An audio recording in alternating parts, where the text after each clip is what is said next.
Assalamualaikum warahmatullahi wabarakatuh. Dan ini adalah kisah wali yang namanya tertera di Lauhul Mahfuz sebagai penghuni neraka. Ada seorang sufi bernama Syekh Abdul Aziz Ad-Dabagh. Beliau dalam kalangan tokoh tasawuf termasuk ulama kelas atas, wali min auliyaillah, ahli ibadah. Suatu ketika, malaikat melihat namanya di lembaran kitab Lauhul Mahfuz ada dalam deretan penghuni neraka. Melihat hal tersebut, malaikat merasa kasihan dan mendatangi Abdul Aziz Ad-Dabagh. Malaikat berkata, "Wahai Abdul Aziz, untuk apa engkau ibadah sampai segitunya? Sedangkan aku lihat namamu di lembaran Lauhul Mahfuz, engkau adalah penghuni neraka. Mau engkau ibadah bagaimanapun, engkau tetap akan masuk neraka." Kemudian Abdul Aziz menjawab, "Wahai malaikat, surga dan neraka bukan urusanku. Aku diciptakan oleh Allah Subhanahu wa Ta'ala hanya untuk beribadah kepada Allah Subhanahu wa Ta'ala.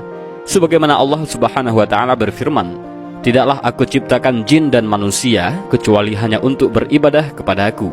Mau aku masuk surga atau neraka, itu haknya Allah." Dan subhanallah, beliau benar-benar ikhlas dalam beribadah.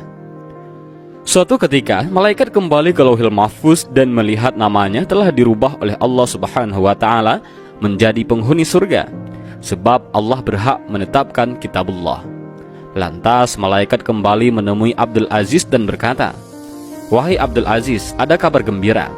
Baru saja aku melihat namamu oleh Allah telah dirubah menjadi penghuni surga." Abdul Aziz menjawab, "Alhamdulillah, tapi sekali lagi malaikat, surga dan neraka bukan urusanku. Aku beribadah hanya untuk menggapai ridhonya Allah Subhanahu wa Ta'ala. Kalau Allah Subhanahu wa Ta'ala ridho aku di neraka, ya itulah tujuanku." Malaikat pun takjub dengan keikhlasan Abdul Aziz dalam beribadah dan berkata, "Wahai Abdul Aziz, ikhlasmu inilah yang membuat Allah ridho dan merubah namamu menjadi penghuni surga." Ada kisah lain, yaitu ahli maksiat masuk surga, ahli ibadah masuk neraka, dan inilah penyebabnya. Rasulullah SAW pernah berkisah tentang dua orang bersaudara dari kalangan Bani Israel. Yang satu sering berbuat dosa, sementara yang lain sebaliknya, sangat tekun beribadah. Yang terakhir disebut ini rupanya tidak henti-hentinya menyaksikan saudaranya itu melakukan dosa hingga mulutnya tak betah untuk tidak menegur. "Berhentilah," sergahnya.